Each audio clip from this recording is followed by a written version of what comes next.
Good morning, MSEA Board of Directors, fellow delegates, and visitors. It is my pleasure to introduce our guests on the 21st Century Connections panel. To my left, starting, is Jill Christianson. Is a senior professional with the National Education Association. She coordinates a broad spectrum of international activities related to policy, development, education, union exchanges, study tours, human rights and development projects. Each year at the NEA Representative Assembly, Jill and the International Relations team coordinate the Global Education Summit and facilitate learning for NEA's international guests. She has living and working experience in Denmark, Colombia, the United Kingdom, and the Mohawk Nation. Muy buenos días, bonjour, magandang umaga, and good morning, MSEA. What was the first greeting that I gave you? Nope. Magandang umaga. Philippines, Tagalog. And matter of fact, we have a number of members within MSEA who are in fact Tagalog speakers. Wonder if you can just raise your hands. Good morning.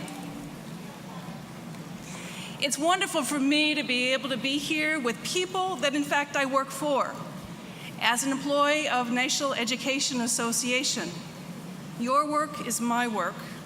And what I make sure is that we have international lessons that we bring then to our members, and that what's happening on the ground within your school communities is communicated on an international level. There's a timeline I want you to be aware of. 1920 was the first year that NEA began to do its international work. Quite naturally, we began connecting with, in fact, education unions and associations in English-speaking countries, in countries where, in fact, we had teachers coming into our United States, but that had been teachers elsewhere. 1945. If you're a history teacher, think about this. 1945, what was going on that year? Much of the United Nations was in formation. Pearl Harbor, I heard mention of too. The United Nations agency, which is responsible for education, UNESCO, was founded. In that year, 1945, there's a New York Times editorial citing the National Education Association for our collective advocacy to, in fact, establish UNESCO. Back in 1949, NEA did presentations all over the country with our members on UNESCO and the importance of that international agency to address issues and concerns of the education profession. 1993, the formation of the international organization that we now work within, which is called Education International. I'll tell you more about that in a moment. That shaping of Education International, though, really shaped much of the work that NEA is doing today, as far as labor rights and having President Van Roekel speak out on, in fact, the International Monetary Fund and how, in fact, teachers in Jamaica are being ripped off and not receiving their fair wages. It has to do with, in fact, what we're doing on violations of human rights based on teachers. One teacher in Colombia who is in jail because of, in fact, he appeared to be a threat to the government because he spoke out. The Korean Education Union, Cheongkyojo, again speaking out against the government as an advocate for students and advocate for teachers. The development that we're doing in the Republic of Congo, where Anna Maria Halstead actually traveled to a few years ago with NEA. To, in fact, our work in Latin America on gender equity issues. To the work that we do in Indonesia, specifically then with the PGRI Education Union, a union that has 2.3 million members, educators across Indonesia. Bilateral relations, such as an upcoming meeting in Sweden of the Education Union Lärarförbundet. And then legislation that we work on, such as the Education for All Act, focusing on primary education for kids, and then Human Rights Treaty, CEDAW, the Convention on the Elimination of All Forms of Discrimination Against Women. You know, that one's been sitting in our United States Senate for more than 20 years. And now it is just 7 countries that have not ratified it. So that's a piece of our international work. Much of it in the past, beginning at that 1993 point really was framed around Education International and all that, in fact, is composed of Education International. Global Union Federation, based in Belgium, with, in fact, great global representation, regional offices, and then addressing core issues that connect to NEA. Of no surprise, your national association is a part of many of the functionings of committees and everything else within this international body, ranging from higher education to vocational technology education, early childhood education. And hello, guess what? We've advocated within that organization that we don't just address the issues of teachers. Education support professionals are very, very important. We find them actually in education unions in Kenya, in Nigeria, in Ghana, in Brazil, in Canada. Many different organizations include ESPs, and we want to make sure that, in fact, the international organization addresses ESP issues also.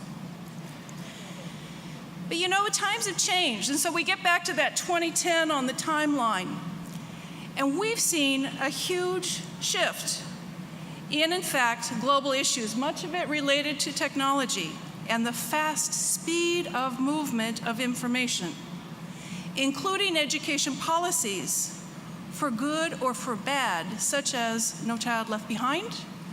Our former president seemed to think it was the best thing that the United States could export about education in the world. So we've begun to focus on global competence. Global competence including in-depth knowledge of international issues, ability to learn and work with people of diverse linguistic and cultural backgrounds. This is in fact that perfect link as far as all of the work that Maryland has done thus far on education that is multicultural, predated that by human relations. It all fits together in one good puzzle. Proficiency in more than one language, good morning, and then understanding skills that are necessary in an interdependent world community. It's people in our neighborhoods, in our schools, but it's also then when you call a call center and all of a sudden might encounter an accent that is different than your own that you may not have heard, that may mean bending your ears a little bit more. How do we build those skills? That's where NEA really has begun to look then at this global competence and what we need to do. In the back are a number of documents, but one of them is this, which came out from the National Education Association this last year. Global Competence, 21st Century Imperative. When I heard the name of this panel, it's like, oh yeah, this is perfect. I'm bringing it. So it's back there for you. So why now? Why are these important now? Well, first off, we have this convergence, interdependence of economies. You know what I'm talking about, the global economic crisis. Our diversity in the United States continues to build.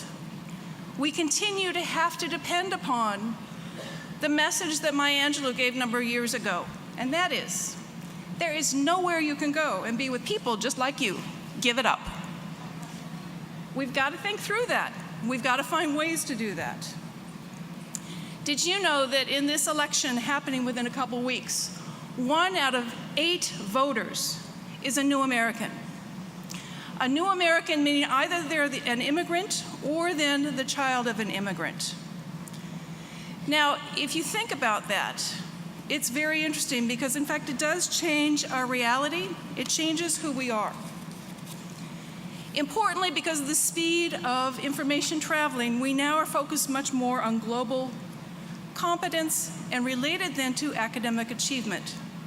Make no doubt about it, businesses are looking at global competence. Businesses are pushing this. This is where it's up to us to frame what we mean by global competence and not just the bottom line economic issues. International assessments such as PISA, the assessment of what 15-year-olds know on practical knowledge of science, mathematics, and their home language. You know, continually we're getting all kinds of measures of, in fact, where the United States lands. This statistic and the ones I'm going to provide to you are laid out by race of U.S. students, and the red line across is in fact that highest ranking average within nations of industrialized countries only, and that's Finland. How many of you have this magazine at home, NEA Today?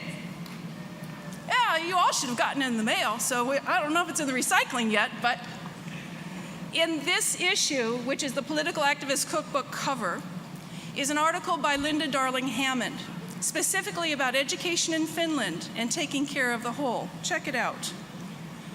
Additional measures as far as pearls, which in fact has to do with reading and literacy.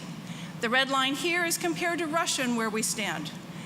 You know, we really have got to look at how we educate children differently within the United States and how we can improve.